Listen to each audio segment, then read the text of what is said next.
Harka fuunee akkam jirtu kabajamtoota daawwattoota keenya miidiyaa wiirtuurraa oduu gaggabaaboo guyyaa kanaa qabadde isiniif dhiyaadheen jira. Oduu isinitti himuun kan isin faana turu ani Lobee Girmaati. Manni Maree Federeeshinii Ja'affaa bara hojii sadaffaa walgahii idilee tokkoffaa har'a galma yaa'ii mana marichaatti eegalee jira. Manni marichaa walgahii idilee lammaffaa bara hojii lammaffaa qoratee raggaasisuun yaa'ii isaa ta'uu eegalu ragaan federeeshinicharraa argame ni mul'isa. Manni Maree Federeeshinii yaa'ii idilee tokkoffaa bara paarlaamaa Ja'affaa bara hojii sadaffaa gaggeessaa jiruun karoora dhiyaate qorachuun raggaasiseera.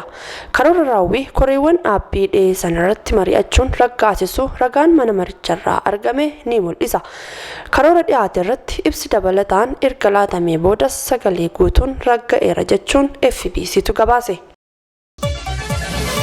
Naannoo Tigraayitti qormaanni biyyaalessaa kutaa 12ffaa kennamaa jiraachuun ibsame.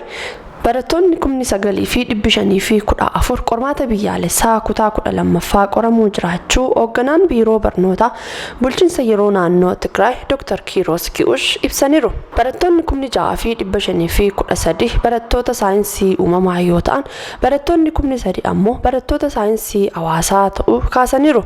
Qormaatichi qindoomina ministeera barnootaa fi biiroo barnoota naannichaan kennamaa jiraachuu heeraniiru jechuun FBCtu gabaase.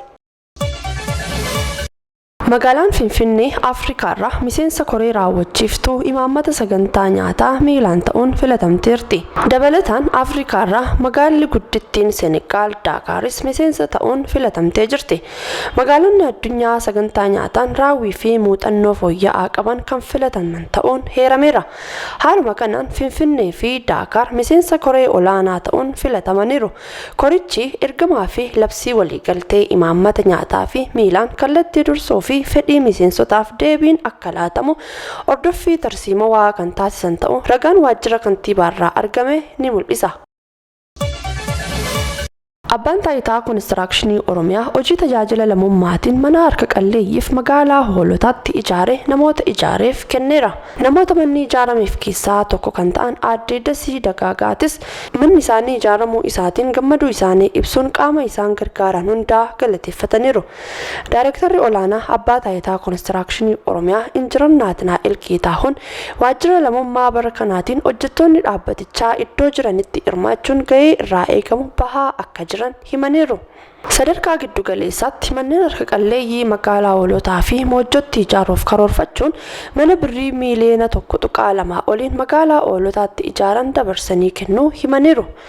Kantiibaan magaalaa Hoolotaa obbo Isheetuu Baqqalaa gama isaaniitiin magaalaa Hoolotaatti tajaajila lamummaatiin manneen harka qalleeyyii haaraa 48 ijaaruu akkasumas manneen 48 ammoo suphuuf karoorfamee hojjetamaa jiraachuu himaniiru.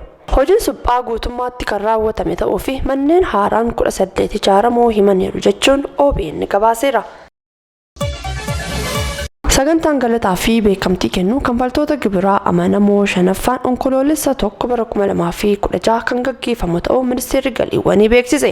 Sagantaa kana ilaalchisuun ministeerri galiiwwanii Aynaalem Nugusee fi Komishinarri Komishinii Gumruukaa Dabalee Qabataa ibsa kennaniiru.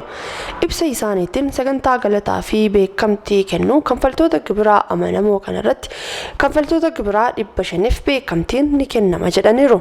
Sagantaan kun marsaa mootummaa biyyaalessaatti onkoloolessa 1 bara 2016 kan gaggeeffamu ta'uu ibsanii sagantaa kanarratti kanfaltoota gibiraa 50 pilaatineemii 150 fi warqii 300 immoo meedaaliyaan meetaa ni kennamaa jedhameera jechuun tajaajila oduu Itoophiyaarraa odeeffanne.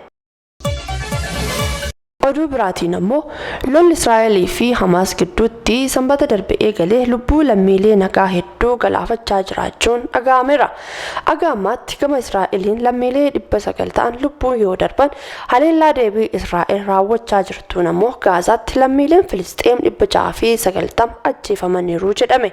Israa'el garee Hamaas irratti humna guddaa kan fayyadamtu ta'uu muummeen ministeera biyyattii Benjaamin Netanyahuun beeksisaniiru. Gaazaan guutummaan guututti akka marfamtu ajajanii dhiyeessiin nyaataa, boba'aa, elektiriikii fi bishaan addaan cituun Gaazaan guutummaatti akka marfamtu ajajuu isaanii ibsameera. Ameerikaan meeshaalee waraanaa galaanaa fi qilleensarra Israa'eliif erguun deeggarsa agarsiisaa jirti jedhame. Biyyoonni lixaa tokko tokkos Israa'el kan deeggaran ta'uu ejjennoo isaanii ibsaa jiru.